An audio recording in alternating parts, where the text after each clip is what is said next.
Hey everyone, hope you're doing great. Welcome back to my channel. In today's video, we'll dive into what if Deku stopped holding back. Smash that subscribe button, and be sure to peek at the description below. Let's begin. The sky over Jaka's city was not blue. It was a bruised, choking gray, thick with the suspended particulate of what used to be a city. The dust didn't just hang in the air, it coated the throat, tasting of pulverized concrete, iron, and the terrified memories of thousands of people who had lost their homes in a single, decaying heartbeat. Izuku Midoriya hovered in the air, his respiratory mask cracked, his green lightning flickering erratically around him. Below him, the ruin was absolute. A crater. A scar on the face of Japan, and standing in the center of it was Tamura Shigaraki. The villain, no, the disaster, stood atop a spire of undestroyed bedrock. His hair, now snow-white, danced in the updrafts of heat rising from the destruction. He looked different. It wasn't just the physical changes or the jagged scars. It was the presence. The sheer, suffocating pressure of a being that had transcended humanity to become a singularity of hatred. The heroes. Shigaraki's voice carried over the wind, scratchy yet amplified by raw power. You're all just delaying the inevitable. Izuku's heart hammered against his ribs like a trapped bird. One for all hummed beneath his skin, a thrumming engine of power that felt heavier than it ever had before. Beside him, Endeavor was shouting orders, his flames sputtering against the sheer magnitude of the threat. Eraserhead, Aizawa-sensei, was positioned on a ledge, his eyes bloodshot and unblinking, his hair floating as he locked down the apocalypses hidden within Shigaraki's DNA. Midoriya! Stay back! Gran Torino's voice cut through the calms, shrill with panic. He's waking up. The suppression isn't working. It happened in a fraction of a second. Shigaraki moved. It wasn't movement as Izuku understood it. It was a displacement of space. One moment he was standing still. The next, he was in the air, bypassing Endeavor's Hell Spider, bypassing Ryukyu's claws. He was aiming for Eraserhead. Sensei! Izuku screamed, his legs compressing to spring, 45% of one for all flooding his limbs. But he was too slow. Even with the power that had been gifted to him, even with the legacy of 8 heroes coursing through his veins, he was too slow. Gran Torino intercepted. The small, elderly hero, the man who had taught All Might, turned himself into a living bullet to knock Shigaraki off course. Smack! The sound wasn't heroic. It wasn't the clash of titans. It was the wet, sickening crunch of a boot crushing a beetle. Shigaraki didn't even look at the old man. He simply swatted him out of the air. Gran Torino's body folded wrong. Blood misted the air, a sudden, violent red against the gray dust, and the old hero plummeted, striking the ground with a finality that made Izuku's stomach lurch. Gran Torino! Izuku shrieked. Shigaraki didn't pause. His hand reached out, fingers splayed, aiming for Aizawa's face. Don't you look at me with those eyes, Shigaraki whispered, a smile tearing across his face. Izuku watched as Ryukyu threw herself in the way, taking the blow, her dragon scales cracking under a force that shouldn't exist in a human hand. But the force of the impact sent shockwaves through the air, and a straight piece of debris, a jagged rebar reinforced with concrete, flew. It struck Aizawa. It didn't kill him. But it took his leg. The spray of blood was horrific. Aizawa's focus wavered for a microsecond, just a blink of pain, and in that blink, Shigaraki's decay ripple flared to life. No! Izuku whispered. The word felt hollow. Useless. Save everyone. That was the mantra. Save everyone with a smile. But Gran Torino was a broken heap on the stones. Aizawa was bleeding out, clutching a stump where his leg used to be. Endeavor was being knocked out of the sky. Izuku froze. The green lightning around him stalled. Time seemed to stretch, pulling taut until it snapped. In the silence of his own mind, the adrenaline didn't bring panic. It brought clarity. A cold, terrifying clarity that felt like ice water poured over a burn. He looked at Shigaraki. He saw the way the villain moved, with joy. With purpose. Shigaraki wasn't fighting for a complex ideal anymore. He was an apex predator culling the herd. I am holding back, Izuku realized. The thought didn't come from arrogance. It came from data. I am worrying about my arms. I am worrying about percentages. I am worrying about not killing him because somewhere deep down, I think he can be saved. I think he's a victim. He looked at the puddle of blood beneath Gran Torino. Is he a victim? Or is he the executioner? Izuku closed his eyes for a split second. He dove deep into the abyss of One for All, the vestige world. The realm of One for All was usually a place of mist and vague shapes, a cathedral of spirits. Today, it was a storm. The vestiges of the previous users stood in a circle, their forms flickering. Nana Shimura was weeping, her hands covering her mouth as she sensed Gran Torino's life force fading. The first user was looking at Izuku with that same, sad determination. He is strong, the first user said, his voice echoing. But you must not lose hope, ninth. You must find the way to save the soul buried beneath the hatred. Save him? Izuku asked. His voice didn't sound like his own here. It lacked the tremor. It lacked the boyish pitch. Yes, Nana said, stepping forward, her face streaked with phantom tears. Tenko, my grandson, he is in pain. His rage is a cry for help. One for All is a power meant to save, not to kill. You have to stop him, but you must not lose your heart to the darkness. Izuku looked at her. For the first time, he didn't feel all. He didn't feel the need to comfort her. He felt disgusted. Gran Torino is dying, Izuku said flatly. Nana flinched. I know. Sorahiko, he knew the risks. Aizawa-sensei is maimed, Izuku continued, stepping forward. The mist around his feet turned dark, reacting to his psyche. Endeavor is losing. The city is gone. Thousands are dead. This is the burden of heroes, the fourth user, Haikichi Shinomori, said softly. We endure. No, Izuku said. The word cracked the air like a whip. You endure. You died. All of you died fighting this war. And now you want me to die too? Ninth, listen, the first user began. Shut up, Izuku snapped. The vestiges froze. The ninth user, the polite, stuttering boy, had never spoken like this. You speak of destiny. You speak of saving the crying child inside the monster, Izuku said, his hands clenching into fists. But while you look for the crying child, the monster is slaughtering the people I love. You want me to fight with one hand tied behind my back? You want me to use this power to restrain him? To reason with him? Izuku looked up. His eyes, usually huge and filled with tears, were narrow, burning with a green fire that consumed the mist around him. This power isn't a torch to light the way anymore, Izuku declared, the atmosphere of the inner world trembling. It's a hammer. If you use 100% now, your body will shatter, the fifth user warned. You aren't ready. I don't care about my body, Izuku hissed. I don't care if I never use these arms again. I don't care if I burn out in 5 minutes. If I hold back now, there won't be a future to save. He reached out, grabbing the ethereal strands of power that connected him to the core of One for All. Usually, he sipped from this well, careful not to drown. Now, he grabbed the edges of the well and pulled.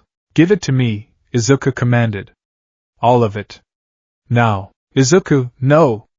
Nana screamed. I said give it to me. The mental block shattered. The valve was ripped off.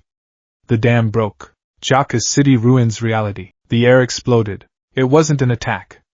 It was the sheer displacement of atmosphere caused by Izuku Midoriya existing. The green lightning that usually danced over his skin turned blindingly white, thickening into jagged bolts of plasma that scorched the concrete beneath his feet. The debris around him didn't just float, it disintegrated into dust under the pressure. Shigaraki, who had been about to deliver a killing blow to Ryukyu, stopped. He turned his head, his red eyes widening. For the first time since he woke up, the expression on his face wasn't amusement. It was confusion. Oh? Shigaraki tilted his head. Found a second wind, little hero? Izuku didn't answer. He didn't banter. He didn't announce his presence. He vanished. There was no sound of a kickoff. The physics of the movement were so violent that the ground where Izuku had been standing simply ceased to exist, replaced by a crater 10 meters wide. Shigaraki's danger sense screamed, a piercing shriek in his skull that dropped him to his knees in agony. He threw his hands up instinctively, a reflex born of All for One's stolen quirks. Crack. Izuku was there. He wasn't floating gracefully. He was a blur of violence. His fist connected with Shigaraki's crossed arms. In the past, Izuku would have pulled the punch slightly at the point of impact, or aimed for a non-vital area. Not this time. This was a smash delivered with the intent to liquefy matter. The sound was deafening, a thunderclap that shattered windows 5 miles away. Shigaraki was launched. He didn't fly back. He was erased from his position, skipping across the ruined cityscape like a stone over water, crashing through 3 standing skyscrapers before finally embedding himself in the side of a mountain at the city's edge. Izuku landed. His right arm was purple. The skin had split, blood running down his fingers. The bones were likely dust. He didn't look at it. He didn't cradle it. He engaged Black Whip. Usually, the tendrils of Black Whip were erratic, wild energy. Now, under the crushing will of a boy who had abandoned self-preservation, they solidified. They wrapped around his broken right arm, tightening like a tourniquet, forcing the pulverized bones into alignment, acting as an exoskeleton of pure dark energy. Midoriya! Aizawa screamed from his position, clutching his bleeding leg. Stop! You'll kill yourself? Izuku turned his head slowly. The lenses of his mask were cracked, revealing one eye. It was wide, the pupil contracted to a pinprick, glowing with a bioluminescent intensity. Stay back, Sensei, Izuku said. His voice was calm. Terrifyingly calm. I'm taking out the trash. He launched himself again. The distance to the mountain was closed in 3 seconds. Shigaraki was pulling himself out of the crater in the rock face.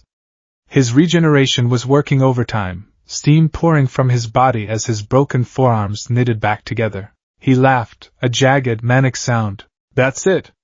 Shigaraki shrieked, blood dripping from his chin. That's the power! That's one for all! Give it to me, brother! He lunged at Izuku, hand outstretched. Decay. If he touched Izuku, it was over. Izuku didn't dodge. He exhaled, a cloud of steam escaping his mask. F.A. Gene. He had been building it up with every movement, every heartbeat. Izuku kicked the air, using the pressure to shift his trajectory by inches, letting Shigaraki's hand graze his costume. The fabric disintegrated, but the skin remained untouched. Black Whip, centipede. Dozens of black tendrils erupted from Izuku's back. They didn't wrap around Shigaraki. They sharpened into spikes. Thwack, thwack, thwack, thwack. The tendrils pierced Shigaraki's shoulders, thighs, and torso, pinning him to the mountain face. Shigaraki roared in pain, blood spurting from the wounds. You think this can hold me? I am the symbol of fear. You're a man with too many quirks and not enough discipline, Izuku said, hovering face to face with the monster. Izuku pulled back his left fist. The air distorted around it. 100%. Plus ultra. He punched Shigaraki in the stomach. The mountain behind Shigaraki cracked. A fault line ran all the way to the peak. Shigaraki's eyes bulged, saliva and bile erupting from his mouth. Izuku didn't stop. Punch. This is for Gran Torino. Punch. This is for Aizawa-sensei. Punch. This is for the people you killed in the city. It was a rhythm of destruction. Izuku was methodically breaking every rib in Shigaraki's chest. The regeneration quirk was fighting a losing battle against the rate of damage. Shigaraki tried to focus, tried to use his air cannon, his radio waves, anything. But he couldn't think. The pain was absolute. Every time he tried to summon a quirk, a fist slammed into his face, resetting his brain. Why? Shigaraki gurgled, blood bubbling past his lips. Why aren't you saving me? Heroes save. Izuku stopped his fist an inch from Shigaraki's nose. The wind pressure alone cut Shigaraki's cheek. I am saving them, Izuku whispered. By ending you. He drew back his right arm, the broken one, held together by Black Whip. The pain was excruciating, searing his nerves, blinding him with white-hot agony. He welcomed it. The pain meant he was alive. The pain meant he could still fight. One for all 100%. Wyoming smash. He drove his fist down. The impact was vertical. It hit Shigaraki's chest and drove him through the rock shelf, down into the base of the mountain. The earth groaned. A cloud of dust the size of a city block erupted into the sky. Izuku fell with him, riding the body down, Black Whip still impaling the villain to keep him close. They crashed into a cavern beneath the mountain. Izuku stood over the crater. His right arm hung uselessly at his side, the Black Whip finally fading as his focus slipped for a second. The limb was purple, swollen, twisted. In the hole, Shigaraki lay broken. His chest was caved in. His limbs were twisted at unnatural angles. He was wheezing, a wet, rattling sound. "Master." Shigaraki whimpered. "Master, help." For a moment, the ghost of All for One flickered over Shigaraki's face. The Demon Lord took control, speaking through the broken vessel. Impressive, the voice of All for One echoed, smooth and terrifying. "You've finally discarded your sentimental chains, Midoriya Izuku. You remind me of All Might in his prime. The brutality, it suits you," Dai Izuku said. He lifted his left leg. Manchester smash. He brought his heel down like an axe, but the ground shook. A massive hand, the size of a bus, tore through the ceiling of the cavern. Gigantomachia. The giant had arrived. He had ignored the other heroes, ignored the sedatives, ignored everything to reach his master. The hand swatted Izuku. Izuku tried to dodge, but his body screamed. Danger sense had warned him, but his muscles were too torn to react in time. The blow hit him like a freight train. Izuku was launched sideways, crashing through pillars of stone, tumbling until he hit the cavern wall. He coughed, and blood splattered the inside of his mask. His vision swam. The world went double, then triple. "Master!" Gigantomachia roared, his voice shaking the tectonic plates. The giant reached down, scooping up the broken body of Shigaraki with surprising tenderness. "Kill him." Shigaraki pointed a broken finger at Izuku. Gigantomachia turned, his eyes burning with loyalty. He raised a fist to crush the green gnat. "No!" A blast of fire scorched Gigantomachia's face. Endeavor. The #1 hero had followed them. He looked battered, bleeding from his head, but his flames were hotter than ever. "Get out of here, Deku!" Bakugo's voice joined the fray. An explosion rocked Machia's knee. Bakugo flew past, grabbing Izuku by the collar of his costume. "Don't you pass out on me, you damn nerd!" Bakugo used his explosions to propel them both out of the collapsing cavern, dragging Izuku into the open air. Behind them, Gigantomachia roared, deciding that saving his master was more important than squashing the bugs. The giant leaped, his powerful legs carrying him miles away in a single bound, retreating. The dust began to settle. Bakugo dropped Izuku on a slab of concrete. "Hey!" Bakugo slapped Izuku's cheek. "Wake up! Breathe!" Izuku gasped, choking on air. He ripped his mask off. His face was pale, his eyes wide and trembling. "He got away," Izuku whispered. Tears mixed with the blood on his face. "I didn't finish it.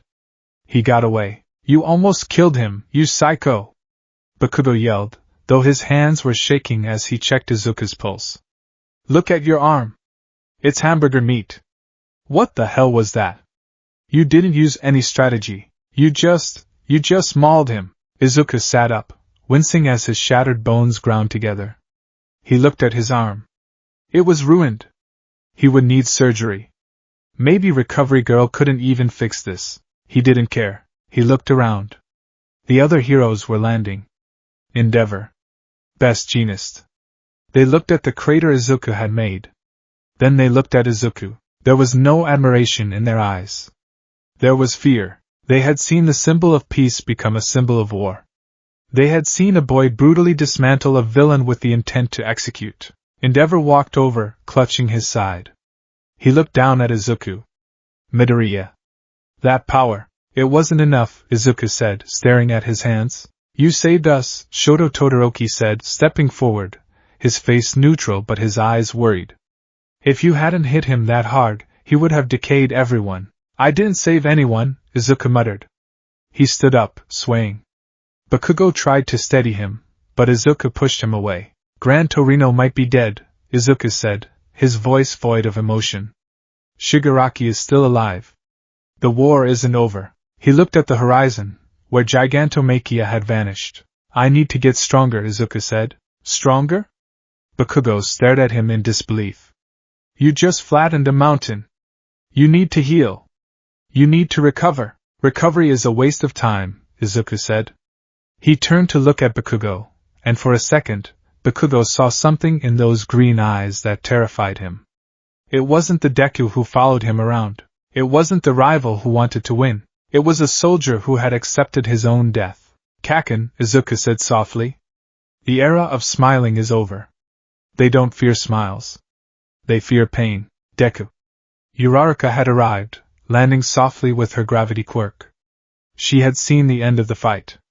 She looked at his arm, then at his face. Izuku, are you okay? Izuku looked at her. He remembered her smile. He remembered promising to do his best. No, Uraraka, he said. I'm not okay. He began to walk.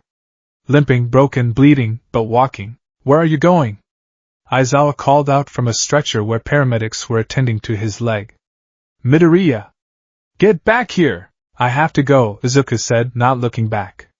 If I stay with you, you'll just get hurt again. You're all liabilities. The words hung in the air like poison. Liabilities? Bakugo stepped forward, sparks popping in his palms. Take that back. You couldn't stop him, Izuku said. None of you could. I'm the only one who can. He tapped into one for all. Just a spark. 5%. Enough to move. Don't follow me. With a burst of speed, Izuku launched himself into the air, vanishing into the smoke and dust of the ruined city. He left his friends behind.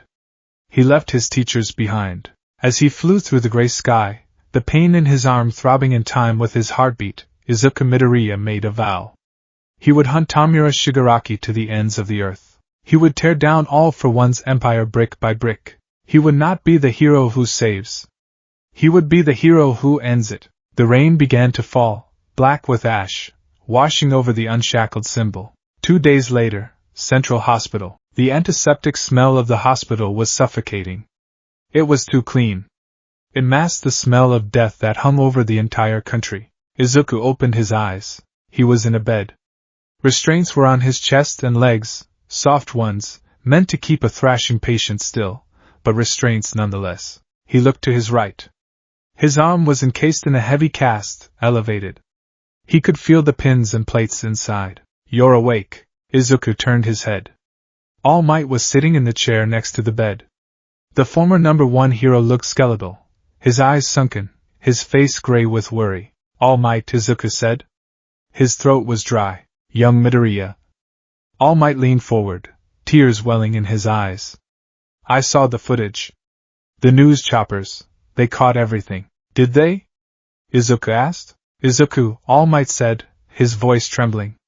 That wasn't you. You nearly beat him to death. If Gigantomachia hadn't intervened, the war would be over. Izuku finished for him. All Might recoiled as if slapped. Killing is not the way. We are heroes. We preserve life. We inspire hope. Hope didn't save Gran Torino, Izuku said. All Might flinched. Gran Torino is in critical condition. He might not make it. But he fought so you wouldn't have to carry that burden. He fought because I was weak, Izuku countered. He sat up, straining against the restraints. The plastic clips snapped like twigs. Young Midoriya. All Might stood up. Izuku swung his legs over the side of the bed. He was wearing a hospital gown. He felt naked without his suit. You told me to save people with a smile, Izuku said, staring at the floor. You told me that a symbol of peace is what society needs. He looked up at his mentor. You were wrong, Izuku. Shigaraki woke up because he wasn't afraid of us. The villains broke out of Tartarus because they thought they could win. They look at you, and they see a legend. They look at me, and they see a child. Izuku stood up. His legs wobbled, but he forced them to hold his weight. I'm done being a child. And I'm done being a symbol of peace. Then what will you be? All Might whispered, horror dawning on his face. Izuku walked to the window. He looked out at the city skyline. Smoke was still rising in the distance. A deterrent, Izuku said. I'm going to make them so afraid of One for All that they never crawl out of the shadows again. The door opened. Bakugo stood there, holding a bag of fruit. He froze when he saw Izuku standing. You're up, Bakugo said. his voice unusually quiet. I'm leaving, Izuku said. The hell you are, Bakugo dropped the bag. You're in no condition to walk, let alone fight. The doctors said you shattered your humerus, your ulna, your radius. Your muscles are shredded, Deku. If you use 100% again, you'll lose the arm. Then I'll use my legs, Izuku said.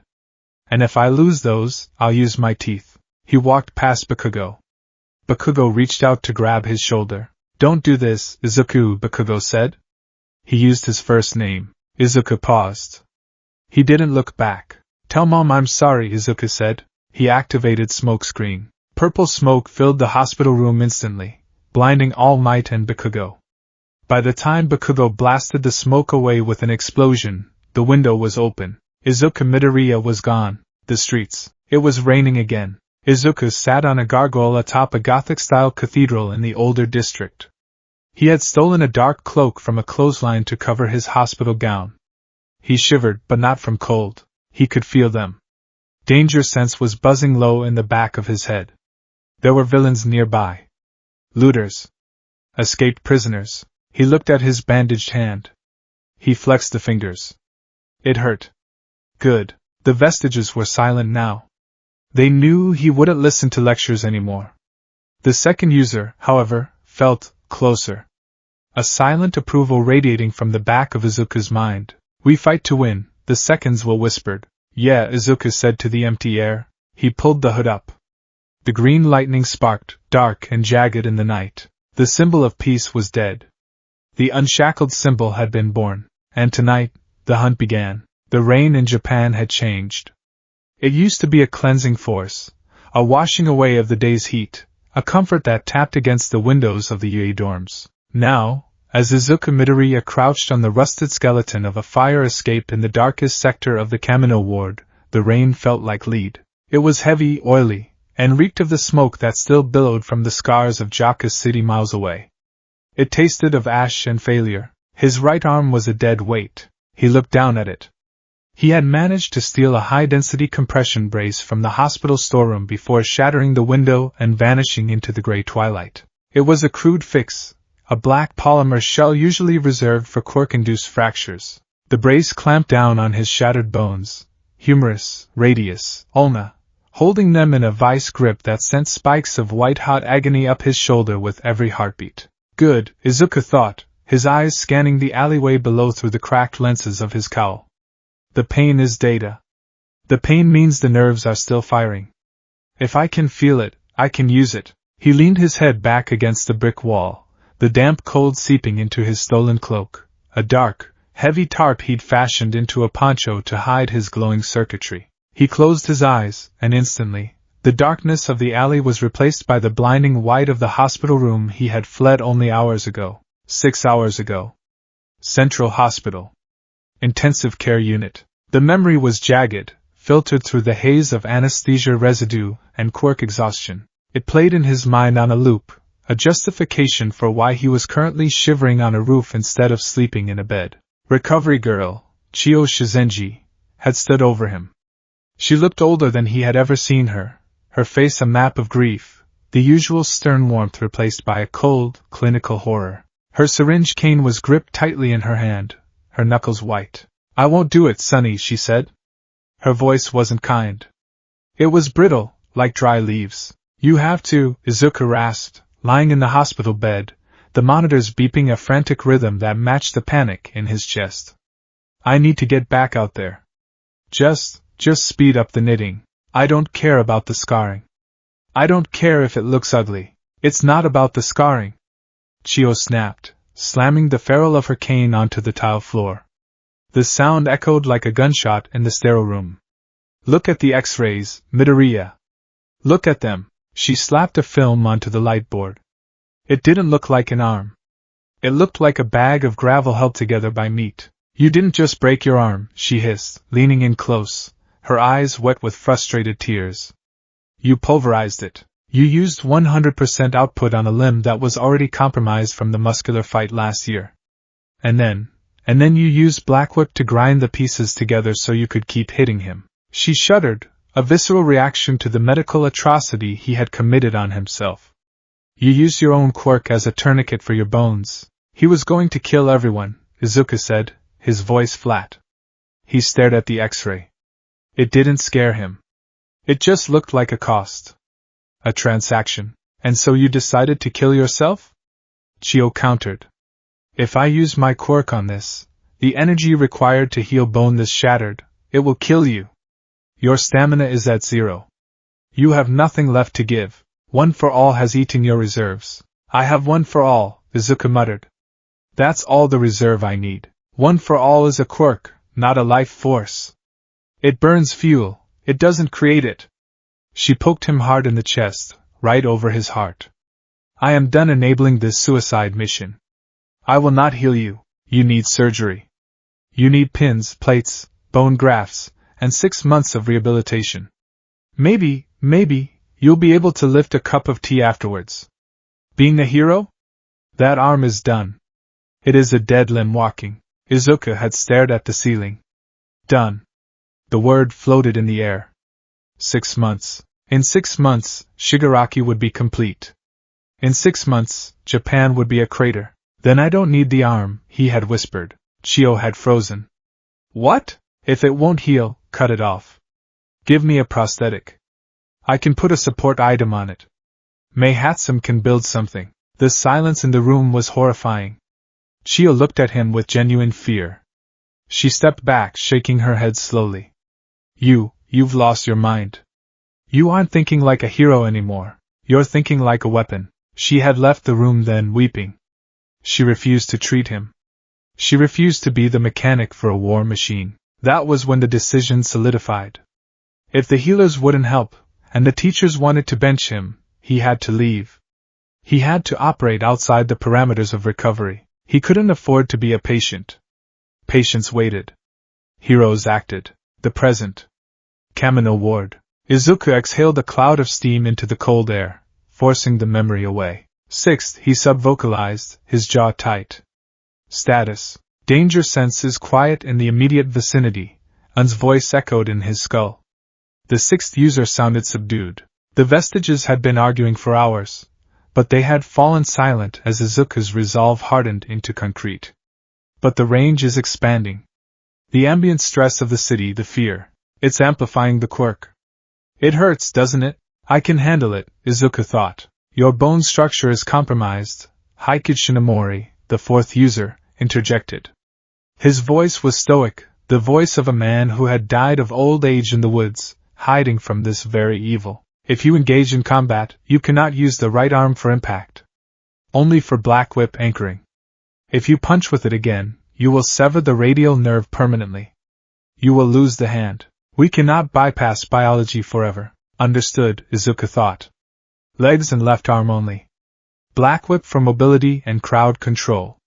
Smoke screen for disorientation. Kid, a rougher voice interjected.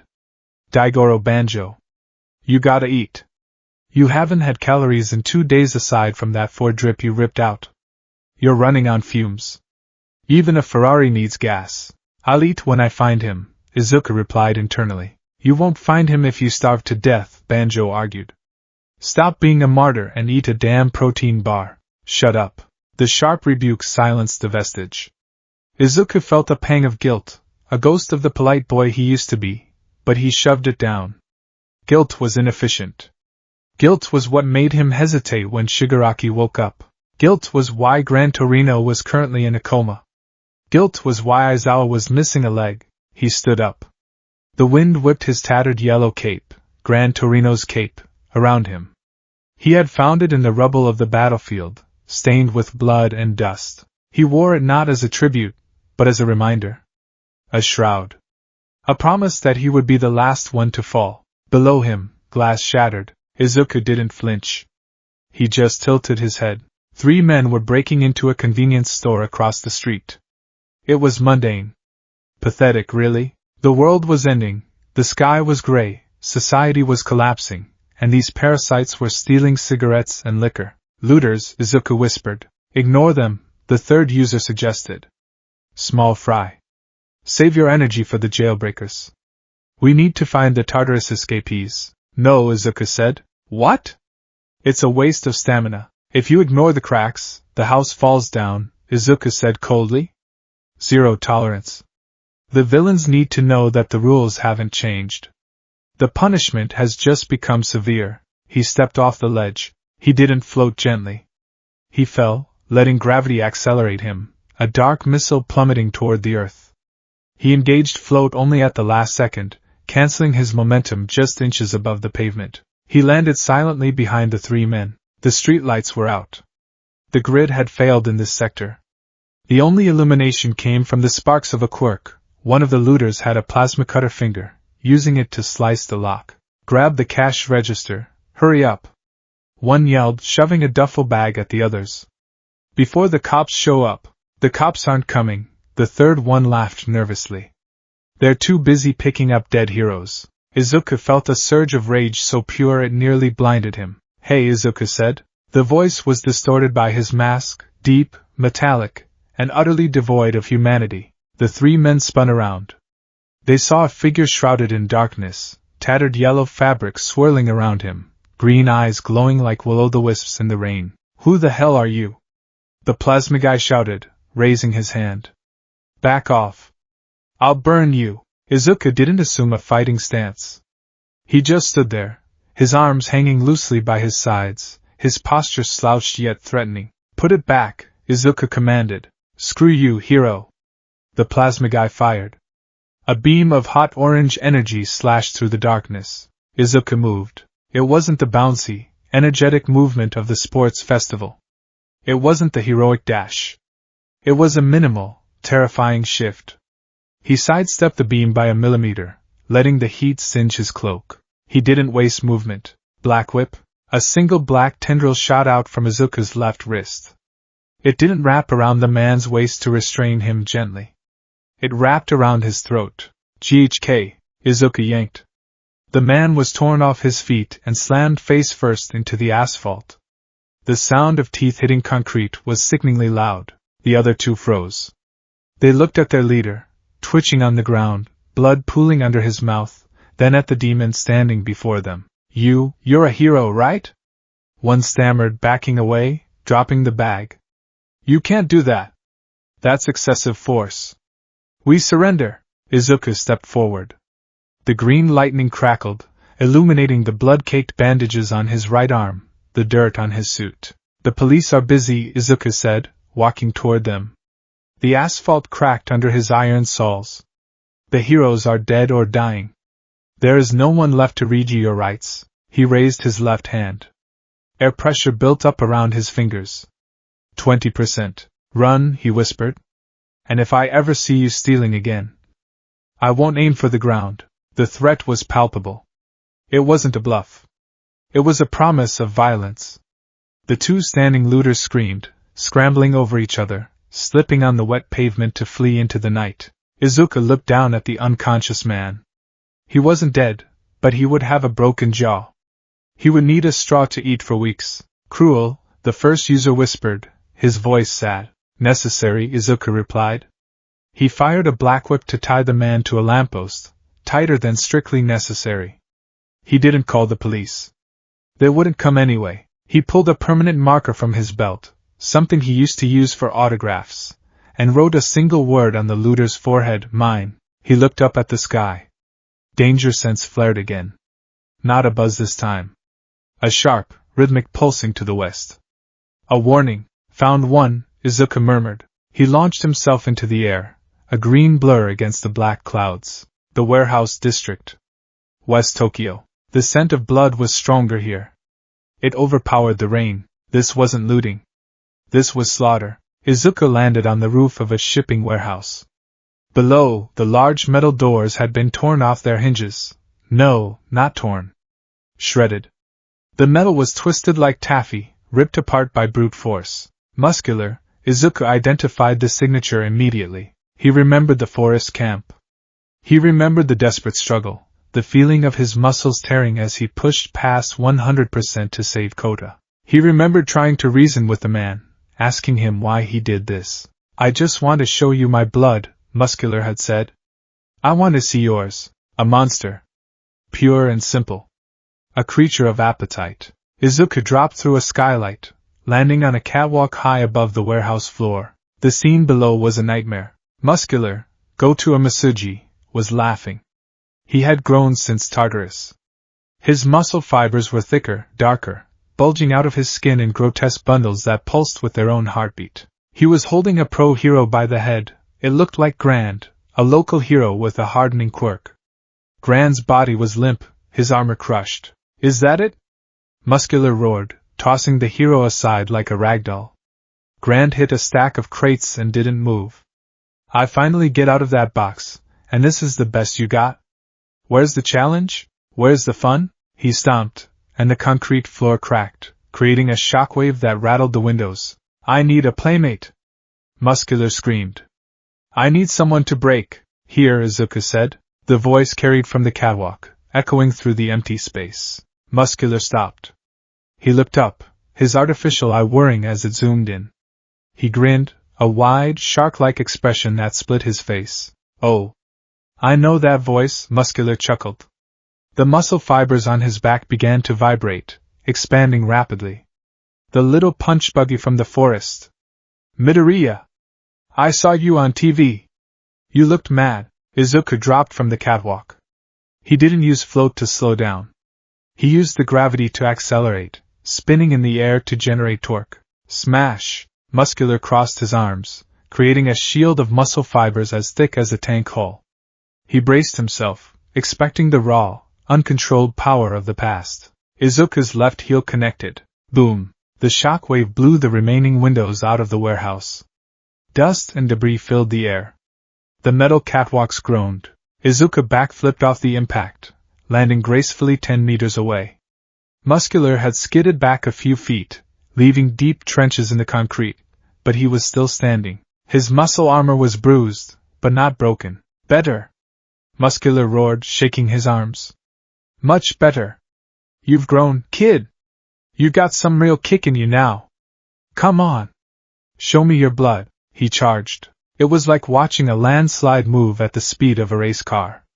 Muscular was fast, deceptively fast for his size. In the past, Izuku would have panicked. He would have analyzed the speed, worried about the innocent people nearby, looked for an opening to escape or talk him down. Now time seemed to slow down. Izuku's mind was a supercomputer cooled by absolute zero. Gearshift. The second user's quirk hummed into life.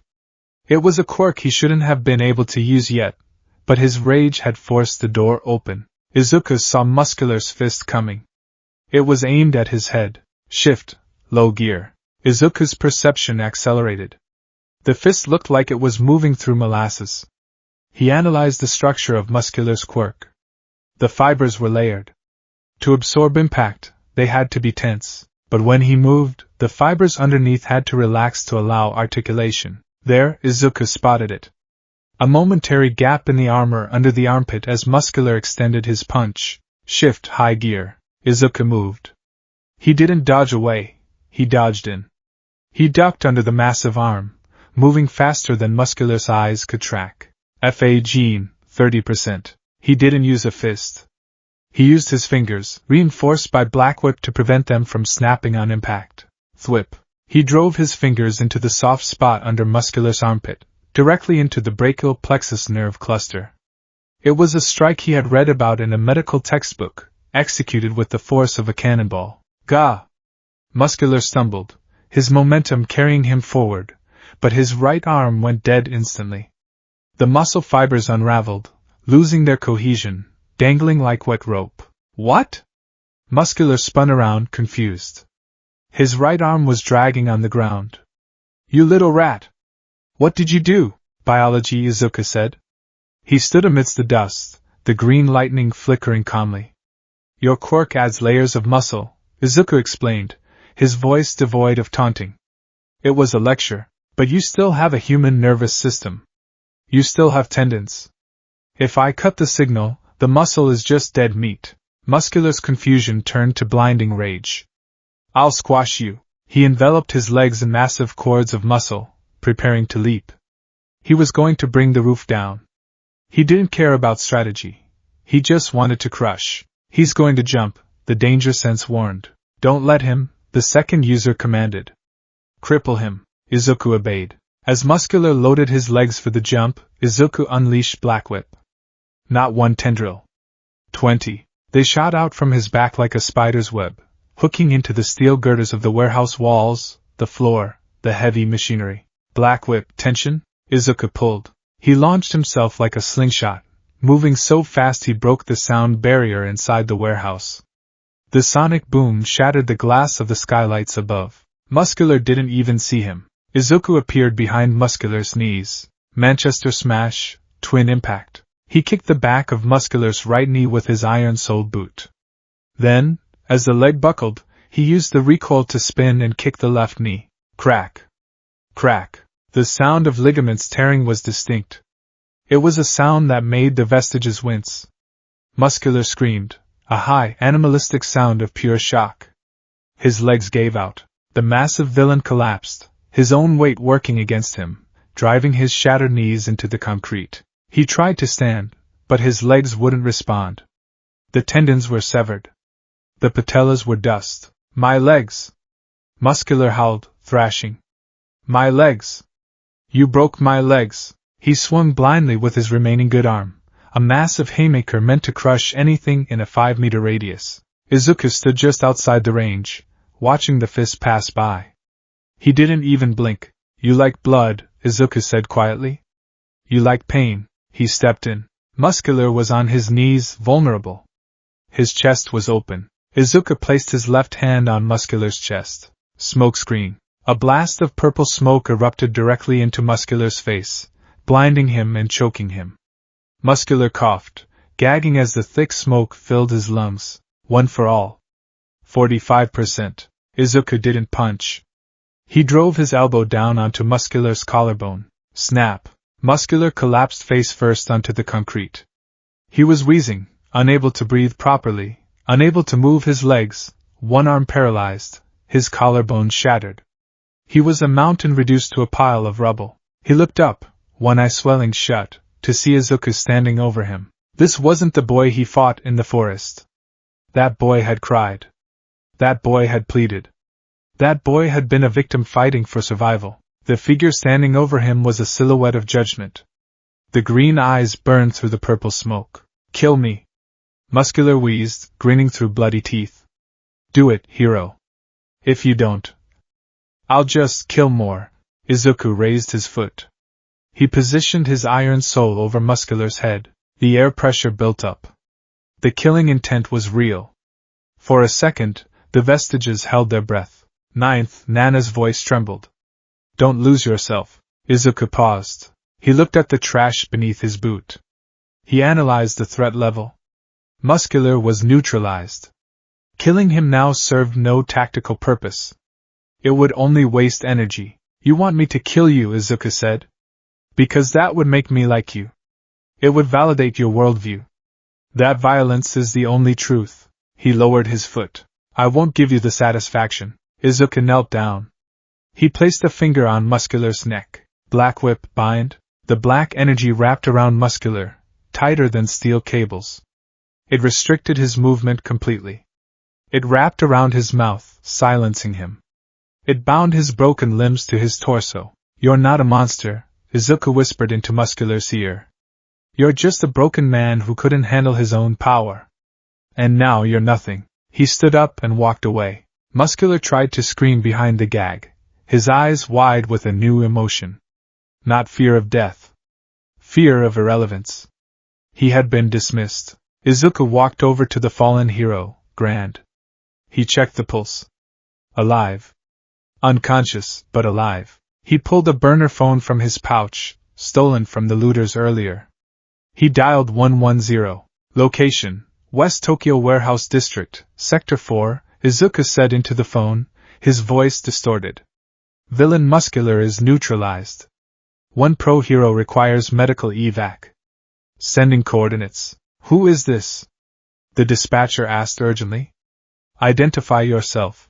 Izuku looked at his reflection in a shard of broken glass. The cowl. The blood. The darkness. The yellow cape hanging limp and wet. Just a cleaner, Izuku said. He crushed the phone in his hand. As sirens began to wail in the distance, Izuku limped toward the exit. His right arm was throbbing with a renewed agony, the adrenaline fading. He needed to reset the brace. He needed painkillers. But as he stepped out into the rain, he didn't feel weak. He felt the connection to the vestiges shifting. The second user, the third, even the fifth, they were aligning. They understood. The holding back was over. Yue High School. Principal's office. The mood in the office was funereal. Niza sat at his desk, his paws clasped together. The room was dark, lit only by the glow of multiple monitors displaying news feeds and police reports. All Might sat on the sofa. The former symbol of peace looked diminished. He was hunched over, his head in his hands, staring at the floor. Bakugo was pacing by the window, vibrating with a rage that seemed to raise the temperature in the room. He neutralized Muscular, Niza said quietly, looking at a report that had just come in. The police found him bound in black energy. Muscular has severe orthopedic injuries. Both patellar tendons severed, brachial plexus trauma. He will likely never walk without assistance again. All Might looked up, his face pale. Izuku did that? The police report says the efficiency was surgical, Niza said, tapping the paper. No collateral damage to the surroundings. No civilian casualties. Just brutality directed solely at the target. It wasn't a fight. It was a dismantling. That idiot, Bakugo growled, though his voice cracked. He slammed his fist against the wall. He's trying to speedrun a villain hunt with a broken body. He's going to burn out before he even finds Shigaraki. He has left Yue, Niza said, sliding a letter across the desk. It wasn't a letter from Izuku. It was a formal withdrawal notice. We cannot legally protect him anymore. If he operates without a license, uses excessive force like this, the Public Safety Commission will classify him as a vigilante. He's a vigilante, Aizawa said from the doorway. He was in a wheelchair, his missing leg bandaged, an eye patch over his right eye. He looked like a ghost of the man he was 3 days ago. Technically, he's a criminal now. He assaulted civilians, looters, earlier tonight. Broke a man's jaw. Don't call him that, Uraraka shouted. The rest of Class 1A was gathered in the hallway, listening. They looked terrified. Uraraka was crying. Ida looked like he was about to be sick. He's doing this for us, Shoto Todoroki said quietly, stepping into the room. He's drawing the fire. He knows All for One wants him. He wants AFO to hunt him so he doesn't hunt us. He's going to get himself killed, Aizawa said bluntly. Midoriya has abandoned the one thing that kept him alive, his friends. He thinks he's protecting you by leaving, but he's just making himself an easy target. Bakugo stopped pacing. He stared at the rain hitting the window, watching the droplets race down the glass. He thinks he's All Might, Bakugo whispered. He thinks he can carry the whole world on his back because you told him he had to. He shot a glare at All Might. All Might flinched. He's wrong, Bakugo said, his voice hardening into steel. He's not All Might. He's Deku. And when we find him, I'm not going to hug him. I'm going to kick his ass and drag him back here, Katsuki. All Might began. No! Bakugo shouted. You don't get to talk. You built this. You built the martyr. Now we have to fix him. Back on the streets, Izuku sat on a rooftop, watching the police load Muscular into an armored transport. The flashing red lights reflected in the puddles. He took a bite of an energy bar he had scavenged from the warehouse office. It tasted like sawdust and ash. He chewed mechanically, forcing it down. 1 down, he thought. 6 to go, the third user replied. Plus the leaders. Lady Nagant. Dictator. Assassin. We have to be ready. Izuku stood up. The city was vast, a sprawling labyrinth of fear and shadows. Next, he said. He didn't check his phone. He didn't look back at Yue. He didn't think about his warm bed. He leaped into the darkness, a specter of vengeance, leaving only the sound of thunder and the smell of ozone in his wake. The symbol of peace was dead. Long live the symbol of power. The neon signs of Tokyo flickered, dying out one by one as the power grid fluctuated. The city, once a beacon of technological marvel and ceaseless energy, was now a patchwork of blackouts and shadows. The rain hadn't stopped. It fell in sheets, washing the soot from the buildings but doing nothing to cleanse the atmosphere of dread that suffocated the streets. Izuku Midoriya sat cross-legged on the floor of an abandoned laundromat in the Shinjuku district.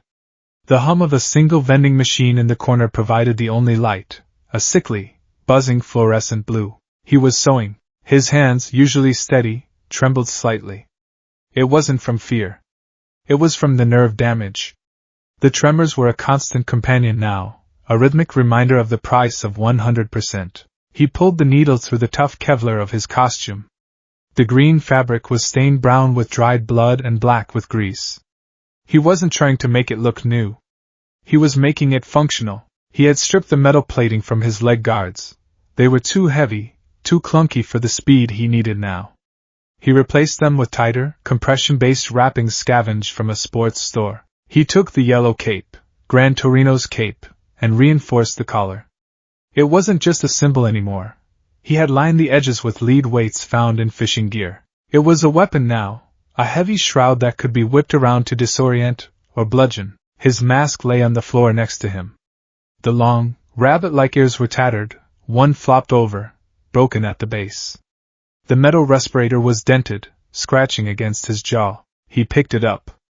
He looked at the empty eye sockets. Too soft, he muttered. He took a shard of black glass from a broken bottle and used a lighter to melt the edges of the mask's eye holes, narrowing them.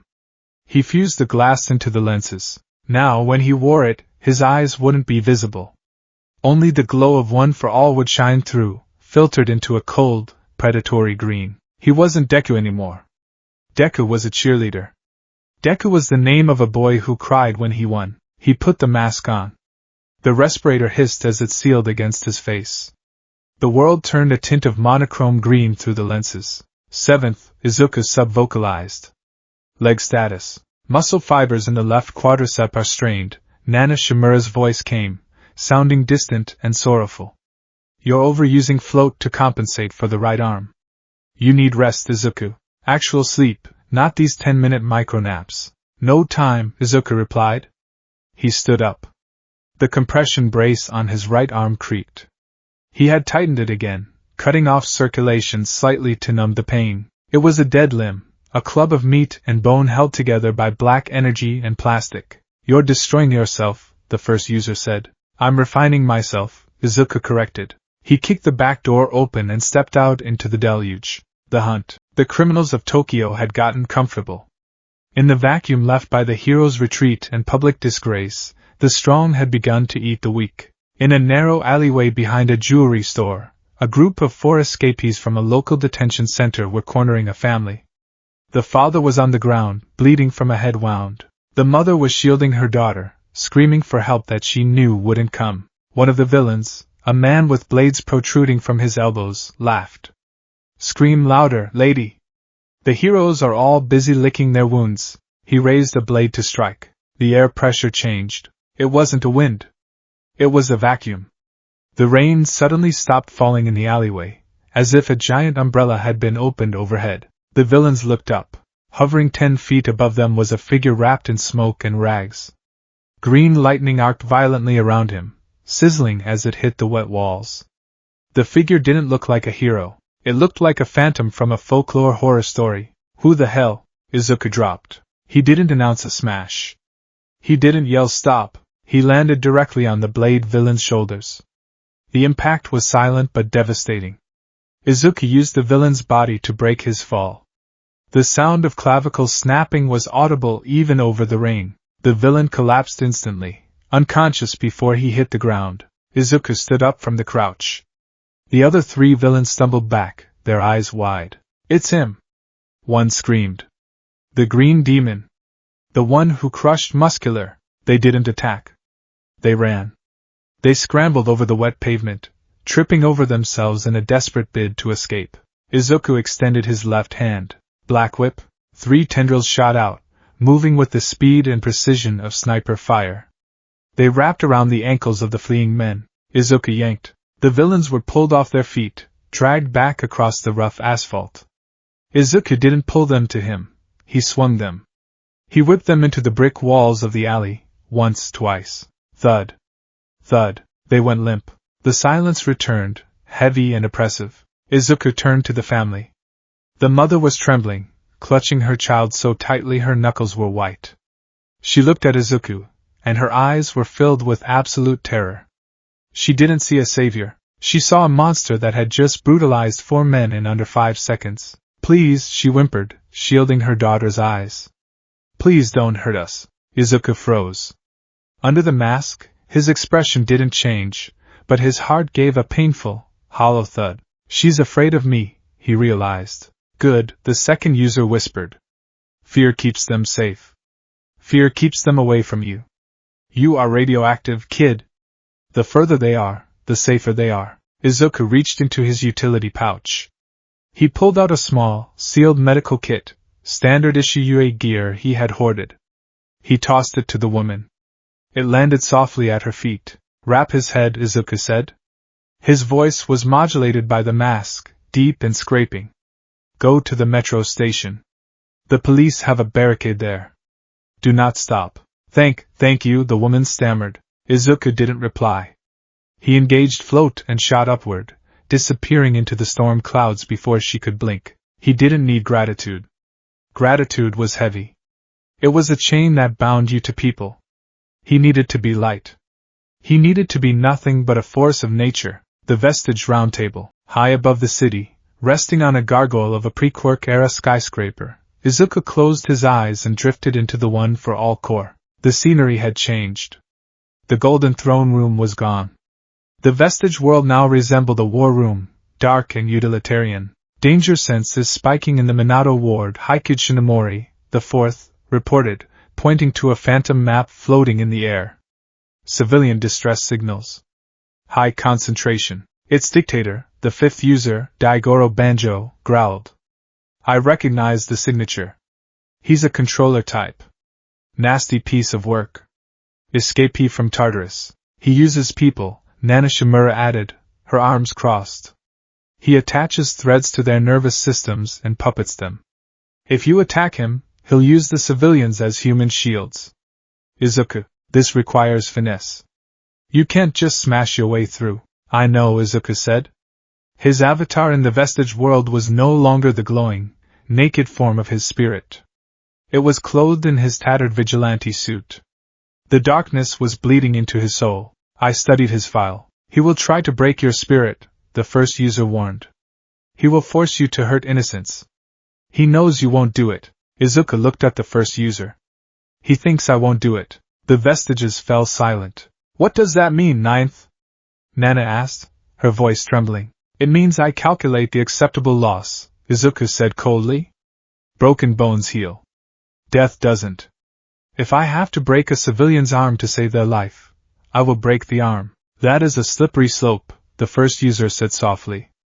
"That is the logic of a dictator, not a hero."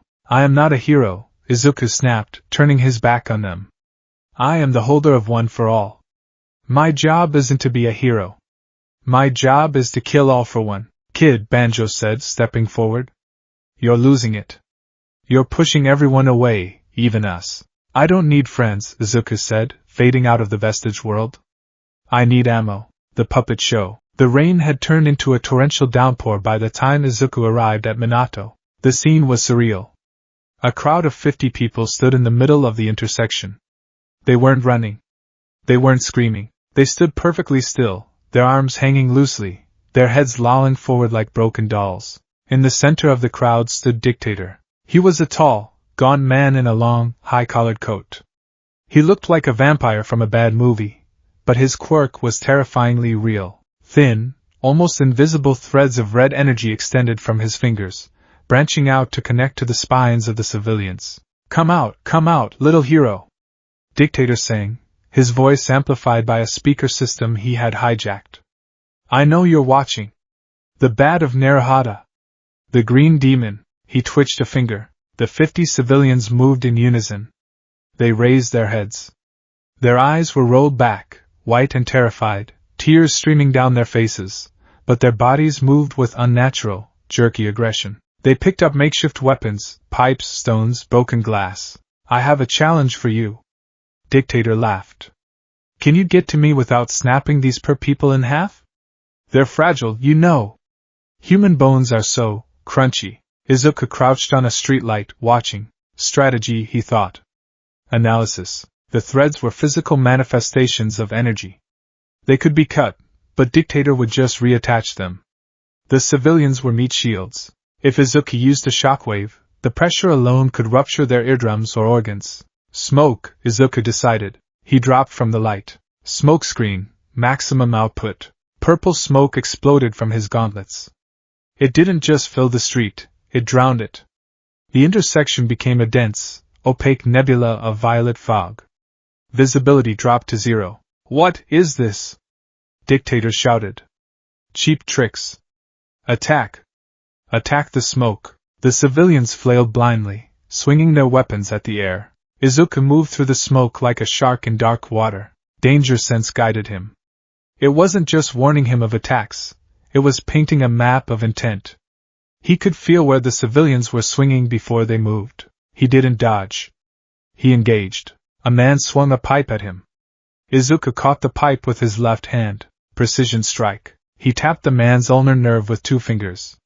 The man dropped instantly, paralyzed but unharmed. A woman lunged with a knife. Izuku swept her legs, catching her before she hit the ground and laying her gently, but swiftly, on the asphalt. He was moving at high speed, a blur of motion. Tap. Sweep. Disarm. Neutralize. He wasn't fighting them. He was deactivating them. Where are you? Dictator screamed, panic entering his voice. He could feel his connections severing one by one. His puppets were dropping. Stop hiding, Izuku appeared. He didn't come from the front. He came from above. He burst through the smoke directly over Dictator's head. Dictator looked up, his eyes widening.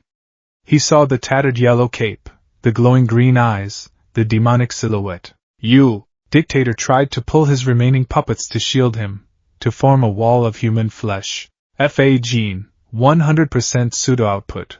Izuku didn't punch. He clapped. He brought his left hand and his right forearm, the armored brace, together with catastrophic force directly in front of Dictator. Boom! The air pressure wave was focused. It was a directed cannon of wind. It didn't hit the civilians. Izuku had calculated the angle perfectly. The blast tunneled through the center of the formation, blowing the smoke away and hitting Dictator squarely in the chest. The villain was launched backward. His coat shredded. The thread snapped. Dictator slammed into a parked bus, denting the metal side. He slid down, gasping for air, his ribs cracked. Before he could recover, Izuku was there. He landed on Dictator's chest, pinning him to the bus. My puppets! Dictator wheezed, blood trickling from his nose.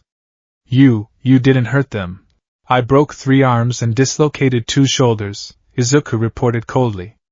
Acceptable collateral. He grabbed Dictator by the throat with his left hand. You like control, Izuku whispered, leaning in close. The lenses of his mask flared. You like taking away people's choices. He tightened his grip. Now you have no choices left. Wait! Dictator gagged. I surrender. I have intel. I know where. I don't care, Izuku said. He raised his right arm, the broken one. He channeled Black Whip into it, forming a heavy, spiked gauntlet of energy. Don't kill him, the first user pleaded. He's defeated. Izuku paused. He looked at the unconscious civilians slowly waking up in the street. They were safe. Bruised, terrified, but safe. He looked back at Dictator. You're going back to Tartarus, Izuku said. But first, he grabbed Dictator's hands, the hands that spun the threads. Crack! He broke Dictator's fingers. All of them.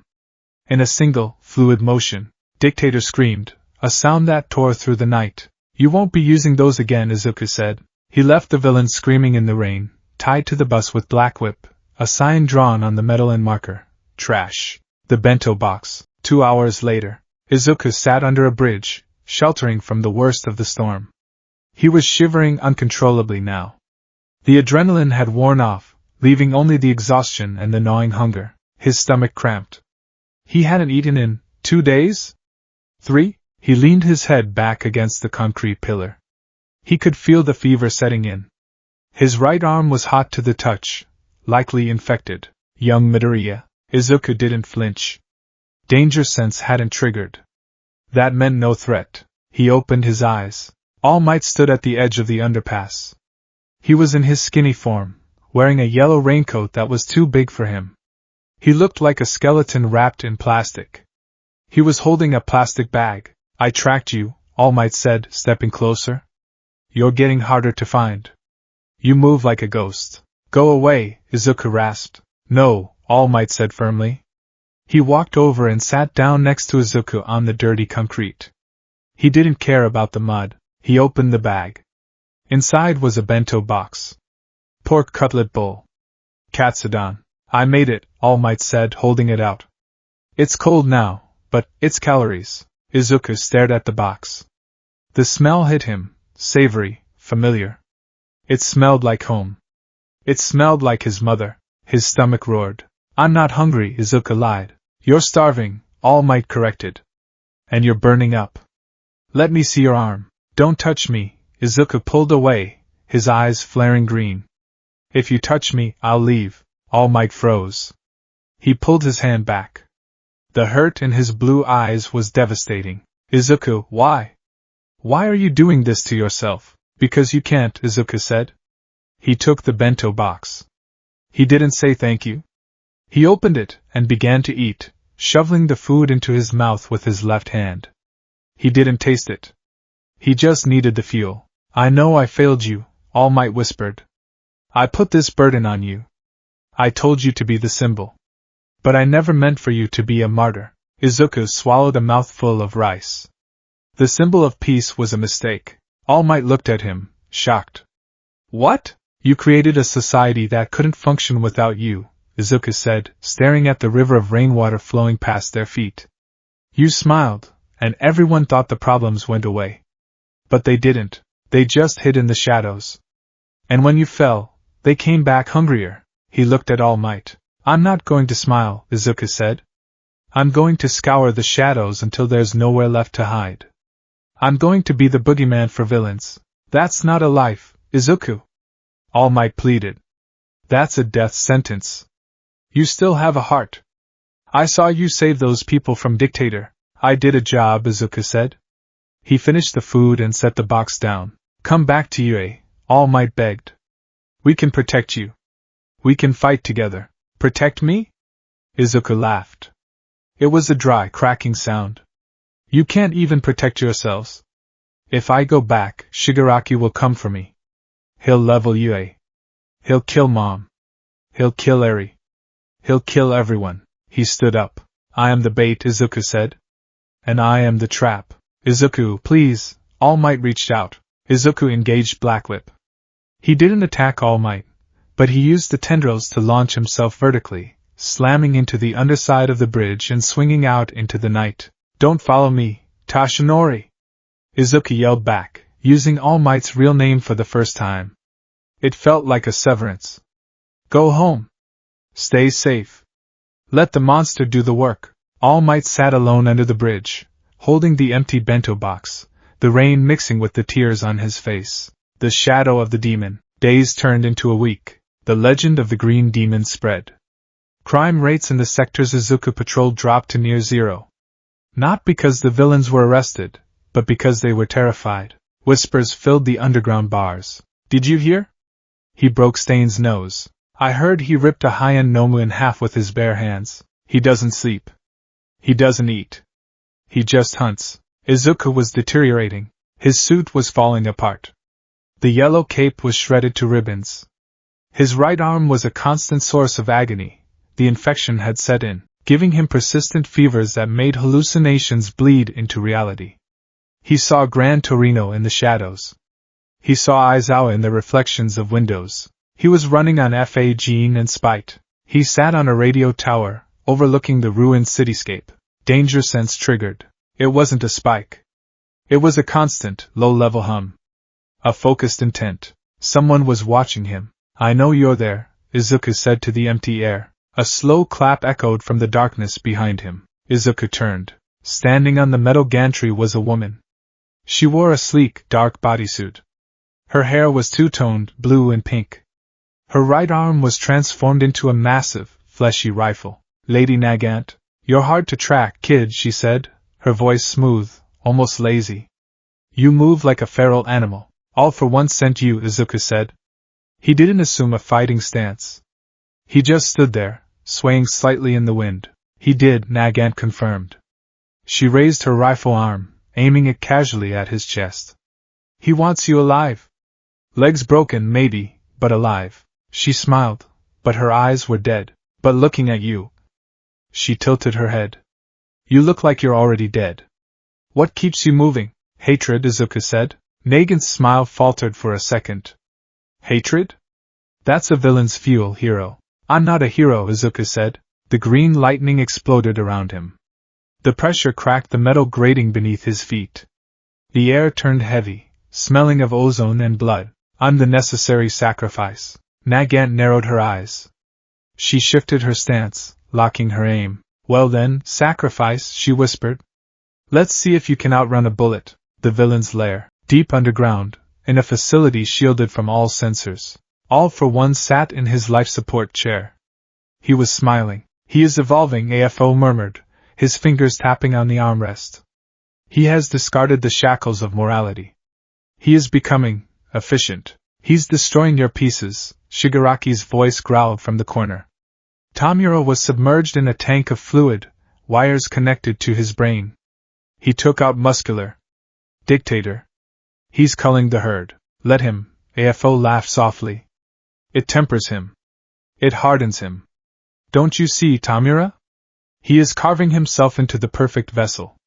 When we finally take one for all, we won't be taking a quirk of hope. AFO clenched his fist. We will be taking a quirk of absolute power. Let him suffer. Let him break. Let him stain his hands with blood. It will only make him easier to control in the end. The rain over Tokyo had evolved. It was no longer just water. It was a sensory deprivation tank dropped from the heavens. The downpour was torrential, a relentless, deafening hiss that drowned out the city's dying groans. Izuku Midoriya stood atop the rusted lattice of a radio tower, swaying slightly in the gale-force winds. His cowl was soaked through, the heavy, lead-lined fabric of Gran Torino's cape hanging like a wet shroud around his shoulders. Opposite him, perched on the edge of a high-rise crane 50 meters away, stood Lady Nagant. She was a silhouette cut from the darkness, illuminated only by the rhythmic flashing of a red aviation warning light. Her hair, two-toned and slicked back by the rain, framed a face that bore a smile of cynical amusement. Her right arm, the rifle, was already transformed. The fleshy barrel extended from her elbow, bioorganic and terrifyingly lethal. You're not trembling, Nagant called out. Her voice was amplified by the scope she wore, cutting through the storm. Most people tremble when I aim at them. Even the pros. Trembling wastes energy, Izuku replied. His voice was a low rasp, distorted by the cracked resonator of his mask. And it throws off aim, Nagant chuckled. Efficient. All for one said you were obsessed. He didn't say you were dead inside. I'm not dead, Izuku said, shifting his weight. The compression brace on his shattered right arm groaned under the movement. I'm working. Working? Nagant cocked her head. Is that what you call this? Running yourself into the ground until your limbs rot? I can smell the infection from here, kid. Gangrene isn't a hero's perfume. You talk too much, Izuku said, and you don't talk enough. Nagant's smile vanished. Her eyes, cold and sharp as the bullets she created, narrowed. I used to be like you. Idealistic, thinking I was the glue holding this papier-mâché society together. But then I realized, the glue was made of blood. My blood. The blood of the people I killed to keep the peace. She raised her arm. The rifle barrel shifted, locking onto Izuku's chest. I'm doing you a favor, Midoriya. The world is a meat grinder. I'm just pulling you out before you get turned into hamburger. Danger sense didn't buzz. It screamed. It was a physical spike of agony in the base of Izuku's skull. A premonition of death. Trajectory locked. The third user's voice barked in Izuku's mind. Calculated velocity, Mach 3. She curves them. Don't trust the line of sight. Move, Izuku commanded his legs. Bang. The sound of Nagant's rifle was unique. It wasn't the sharp crack of gunpowder. It was the wet, heavy thump of biological propulsion, followed instantly by the sonic boom of the projectile. Izuku didn't dodge sideways. He dropped. He cut the power to float instantly, letting gravity claim him. The bullet occupied the space where his heart had been a microsecond prior. The wind pressure from the passing round tore the fabric of his cowl. He plummeted toward the streets below. Running? Nagant laughed, stepping off the crane. Airwalk. She walked on the air, creating platforms of solid atmosphere, sprinting down after him like a predator chasing a wounded bird. She fired again. And again. Thump. Thump. 2 bullets. One curved left, one curved right, pincering him in midair. Danger sense. Izuku twisted his body in freefall. It was an unnatural motion, forcing his spine to torque violently. He engaged Black Whip from his left ankle, snagging a flagpole on the side of a building. He yanked. The momentum shift was brutal. He swung inward, crashing through a glass window into an empty office floor just as the 2 bullets collided where he had been, exploding into shrapnel. Izuku rolled across the carpeted floor, amidst shattered glass and overturned cubicles. He came to a stop against a desk, breathing hard. His right arm throbbed with a white-hot pulse that synced with his heartbeat. She's fast, Izuku whispered. She's the best sniper in Japan, the 5th user, Lariat, grunted. She can curve bullets up to 3 kilometers. In this rain? She's relying on thermal and instinct. She's hunting you by sound and heat. Then I need to be cold, Izuku said. And silent, he stood up. The office was dark, lit only by the lightning outside. She has the high ground, the 2nd user analyzed. She has range. She has mobility. You are injured. In a straight fight you die. You need to turn this into a horror movie. 9th. Agreed, Izuku said. He reached into his utility belt. He didn't pull out a bandage. He pulled out a localized EMP jammer, a gadget Mei Hatsum had forced on him months ago. He activated it. It wouldn't stop her quirk, but it would scramble any tech she had, comms, thermal optics if she was using a scope. He stepped back toward the broken window. Smoke screen, 40%. Purple smoke poured from his body, thick and heavy. It didn't rise. It sank, rolling out of the window and down the side of the building like a waterfall of ink. Izuku jumped into the smoke. The streets of rain and smoke. Nagant landed on a gargoyle opposite the office building. She scanned the shattered window. Hiding in a building? She muttered. Rookie move. I can just bring the building down. She loaded a special round. Hollow point. Explosive tip. She aimed. Suddenly, purple fog erupted from the window, cascading down to the street below, filling the alleyways, turning the city block into a nebula of violet darkness. Nagant lowered her rifle slightly. Smoke screen? Cute. But smoke doesn't stop bullets. She activated the thermal overlay on her scope. Static. What the? She tapped the side of her scope. White noise filled the lens. Jammer? Smart kid. She ripped the scope off her eye and tossed it aside. She didn't need tech. She had honed her senses in the killing fields of the Safety Commission's dirty wars. She scanned the smoke.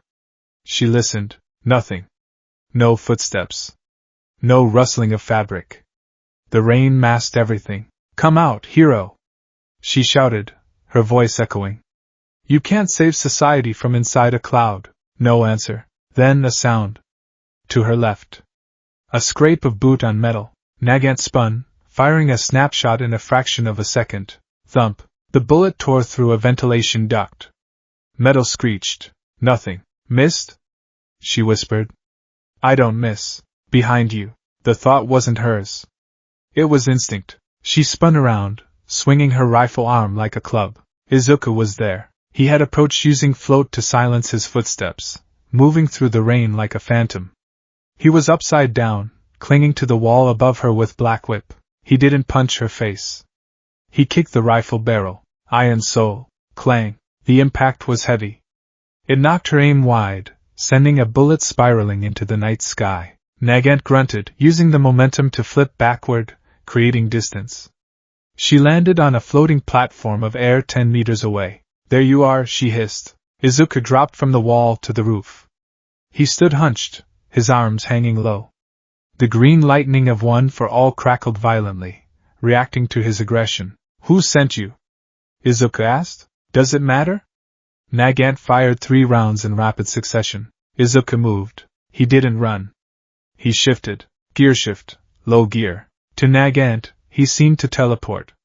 He dodged the bullets by stepping into the spaces between them, his movements jerky, unnatural, defying inertia. He closed the distance. Fa Gene, 30%. He lunged, his left fist cocked. Nagant's eyes widened. She couldn't track him. He was too fast. She instinctively crossed her arms to block. Izuku feinted. He stopped his punch an inch from her face, the wind pressure blowing her hair back. Black whip, snare, tendrils shot from his chest, wrapping around her rifle arm. Got you, Izuku whispered. He yanked. Nagant was pulled forward, off balance. But she was a veteran. She didn't panic.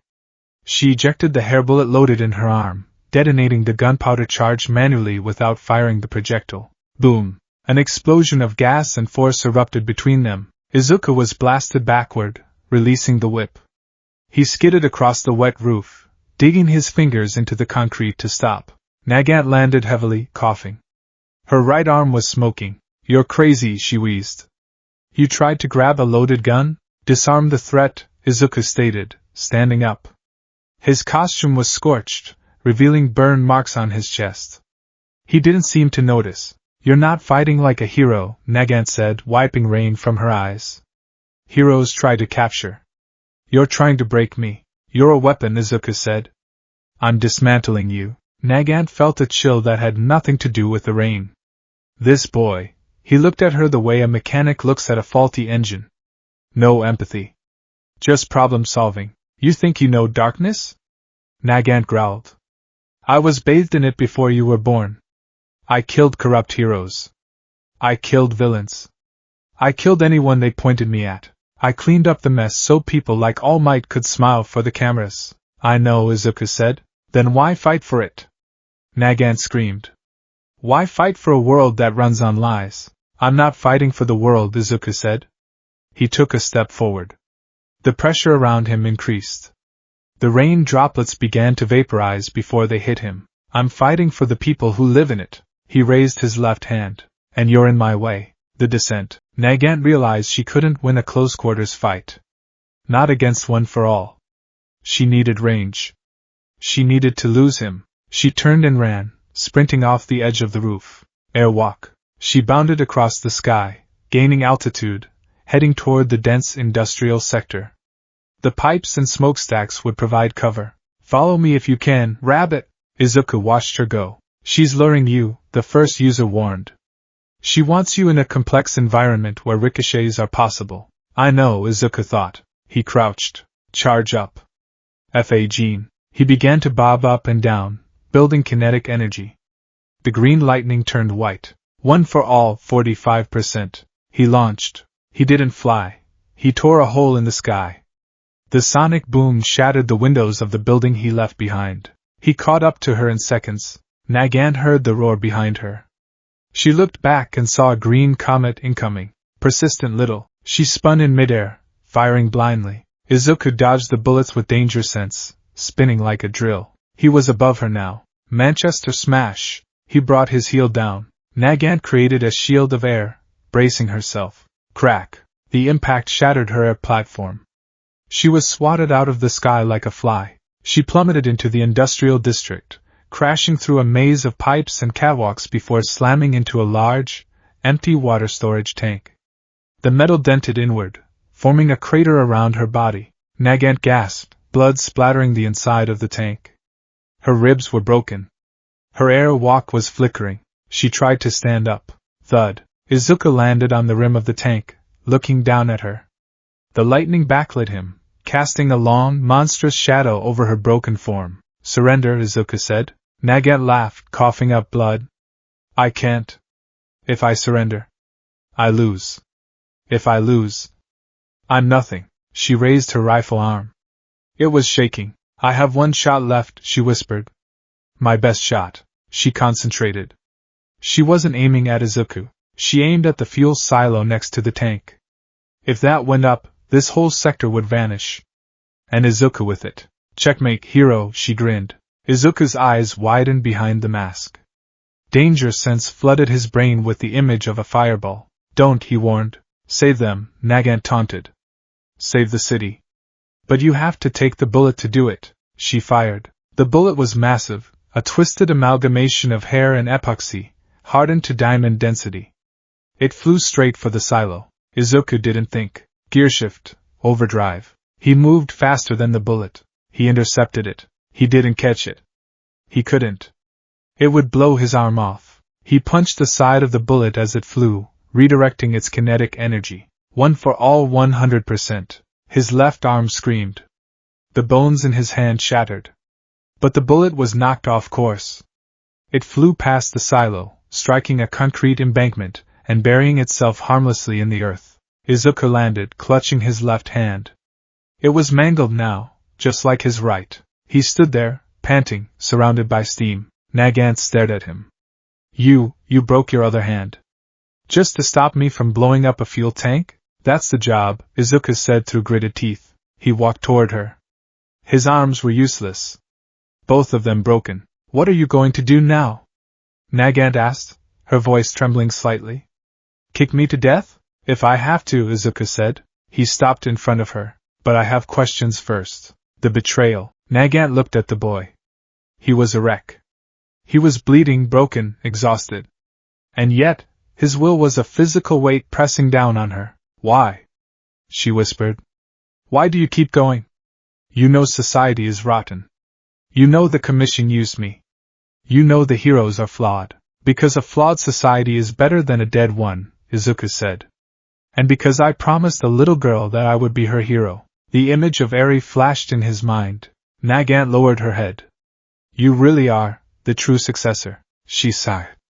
The fight drained out of her. All for one, she said quietly. He's at the Heibori Woods. There's a mansion. An old Yakuza safe house. Heibori Woods, Izuku repeated, memorizing it. Is Shigaraki there? Yes, Nagant said. He's healing. But there's something else. All for one, he gave me a contract. But he also gave me an insurance policy. Her eyes widened. Oh no. Inside the vestige world, the first user screamed. Danger! Ninth! Get back! Danger sense didn't just spike, it exploded. The threat wasn't coming from Nagant's rifle. It was coming from inside her. Nagant's body began to glow. Cracks of light appeared on her skin. Her chest began to swell. He rigged me, Nagant gasped, clutching her chest. Self-destruct. He knew I would talk. No, Izuku said. In canon, he had caught her.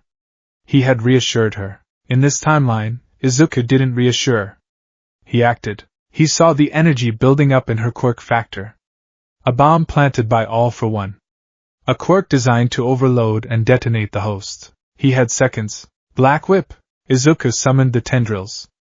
Not from his broken arms, but from his torso, his spine. They erupted like a spider's legs. He wrapped Nagant in a cocoon of black energy. What are you? Nagant screamed as the pressure built. Shutting it down, Izuku roared. He constricted the whip. He wasn't trying to contain the explosion. He was trying to suffocate the energy flow. He squeezed her body with hydraulic force, compressing her lungs, stopping her heart for a split second to interrupt the biological circuit of the quirk. It was brutal. It was medical violence. Nagant screamed in agony as her ribs ground together. Damn it, stop! Izuku yelled at the energy. He synchronized with the second user. Gearshift. He applied gearshift to Nagant's cells. He slowed them down. He forced the chemical reaction of the explosion into low gear. The glowing cracks on her skin stalled. The light flickered. Die! Izuku shouted, pouring every ounce of his will into the suppression. The light faded.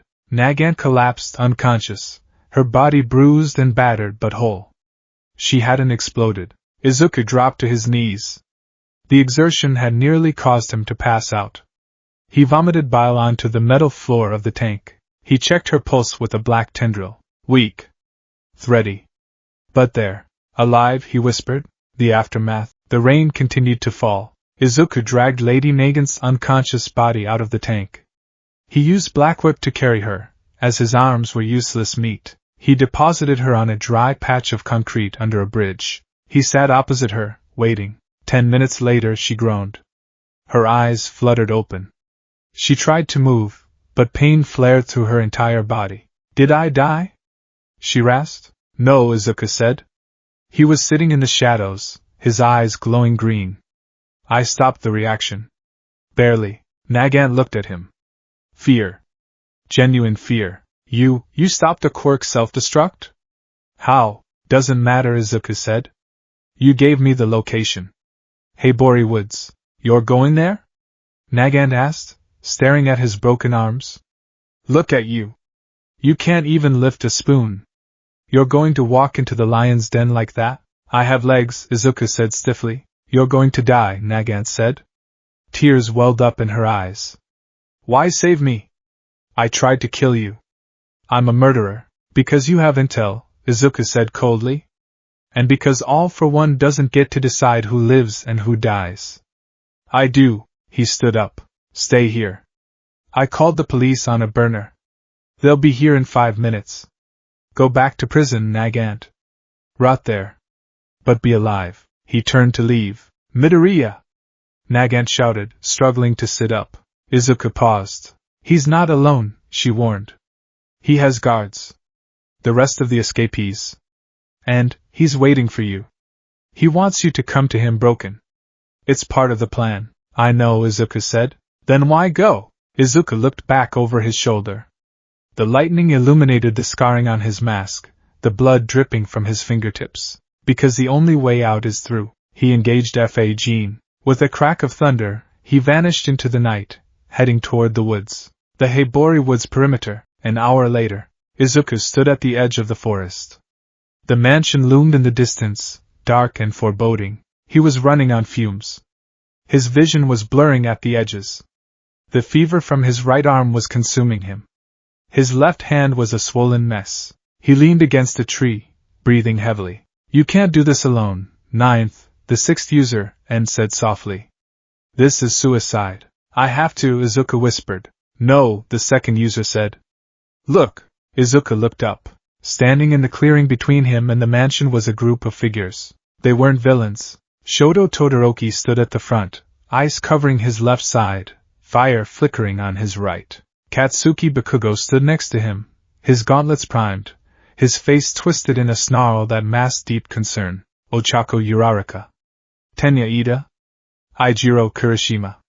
Tsuya Ajiri, Class 1A. They stood in a phalanx, blocking his path to the mansion. Move, Izuku growled, his voice breaking. No, Shoto said calm. We aren't letting you take another step, Midoriya. You look like trash, Deku, Bakugo spat. You look like a corpse walking. I'm protecting you. Izuku shouted, stepping forward. Get out of my way. If you stay here, you'll get hurt. We're already hurt. Uraraka yelled back, stepping forward. Her eyes were fierce. Seeing you like this, it hurts us more than any villain could. You don't understand. Izuku screamed. The stress broke him. I am a danger. I am the target. Leave me alone. He charged up one for all. If you don't move, I'll make you move. The class braced themselves.